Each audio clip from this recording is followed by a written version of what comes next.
Okay. Well, thanks, Christian, for the introduction.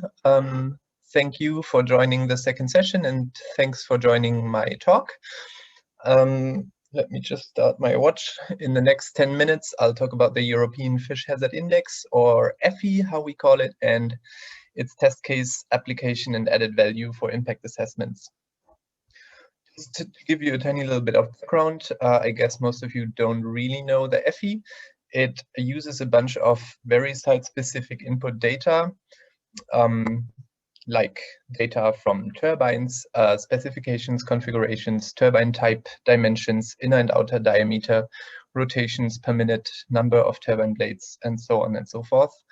And fish protection measures like fish fine screens, trash racks, their orientation, their inclination, the orientation of the bars, the gap width between the bars. It uses hydraulic head in broad categories. It uses a few discharge metrics of the stream that the hydropower plant is built in.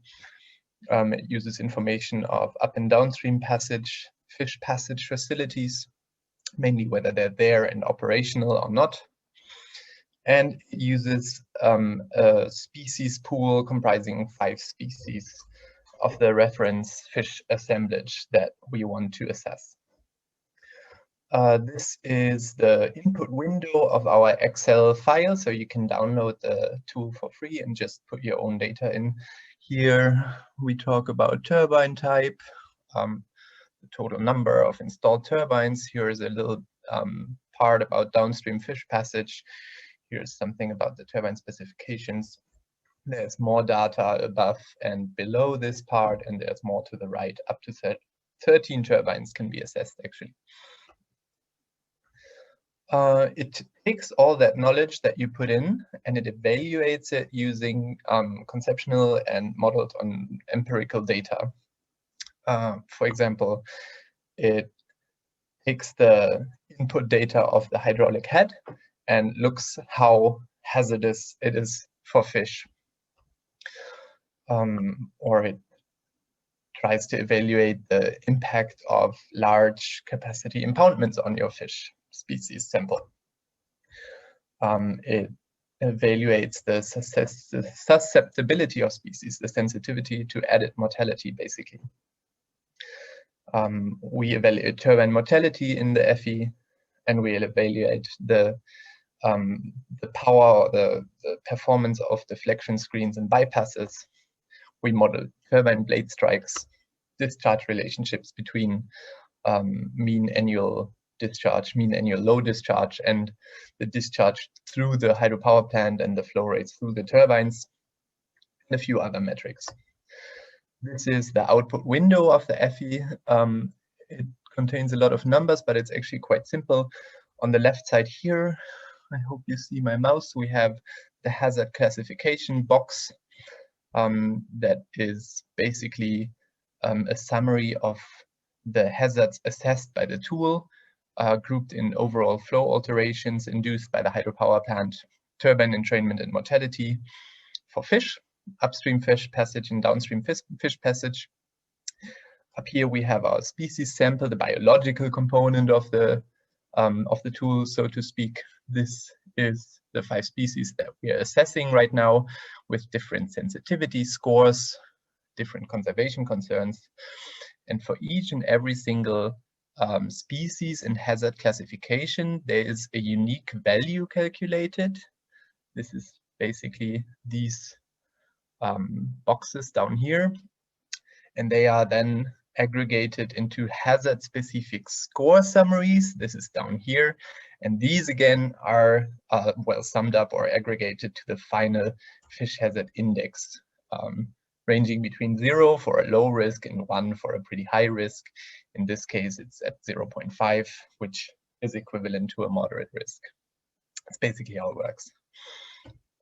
And we applied this framework, the screening framework, on a range of test cases of real live power plants, more or less, and most recently to 7 small power plants in southern Germany, in Bavaria.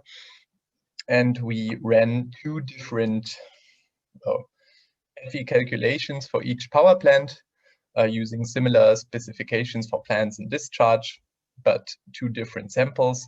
And we did that because for these 7 power plants, there were actually 2 different mortality estimates available, conducted by absolutely fantastic team effort around the work group of Professor Jürgen Geist from the TU Munich, and their team has conducted mortality estimates for all these 7 power plants in a crazy effort. And I was there, it's actually amazing to see. And we are very lucky to be able to tap into that rich database. So some preliminary results. Let me just walk you through these 3 graphs here, starting with the left one. On the x-axis, we have the turbine mortality report. So basically the turbine mortality, how it was reported by the Bavarian research team. And here on the y-axis, we have the turbine mortality estimate. So basically what our tool estimates or calculates based on what we feed into it. And we see that there's a nice correlation. And let me also tell you, it's indeed significant between these 2 range of values. So we now know that FE pretty accurately predicts turbine mortality as, predicts turbine mortality based on its input data. The graph in the middle is a little bit different. So we take our turbine mortality estimate, the stuff that FE calculates, basically put it on the x-axis and see how this drives the final FE score, the one between 0 and 1, the final one of the overall risk score, basically. And we still see a correlation. One of them is still significant. So we also know that the turbine mortality estimate drives the final FE score, which is a bit, doesn't really come as a surprise, because we know that the FE score comprises a fourth of its score. Well, a fourth of its score is actually made up by the turbine mortality estimate. But on the right side here, here is where it gets really interesting, because if we put the turbine mortality report on the x-axis again and see how the final FE score is dependent on that, we don't really find that clear correlation anymore. And this is critical for our understanding of FE. And it basically says that in the power plants that we are assessing, there are some components that are indeed risky or potentially risky for fish, but they're not exactly related to the turbine mortality that are observed on site. And this is super important. These components are basically what FE is trying to distill. It could be flow manipulations, for example, induced by the impoundment, or a lack of current flow through the impoundment, or a lack of e-flow through a residual water stretch in case of diversion setups. It could be related to upstream fish passage because they're missing, or not sufficiently admission flowed. Could be related to downstream fish passage because it's not operational or inaccessible by the fish trying to migrate downstream through the power plant. Whatever it is, or probably a combination of it, FE is basically able to detect it, pick up on it, and our next steps are now to identify and quantify these components, which we are doing at the moment. This is basically already it. This is the second to last slide, with which I would like to express my gratitude to all the team members of FIThydro that participated in the work that we've been doing over the last 3 or 4 years. This would have not been possible without them, so thank you very much. This was in our first assembly in Poitiers, I believe. And to give you a last take-home summary slide, FE supports risk assessment.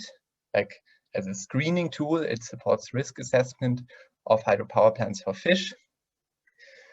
It's only the only screening framework of its kind, and it considers hazards beyond pure turbine mortality. And it does not replace, and it does not want to replace impact assessment, but indicates potentially hazardous aspects that are then focused on in environmental impact assessments. And this work related to 2 deliverables within FIThydro, D1.1 and 1.3, and 2 publications that we have published this and last year. Thank you very much.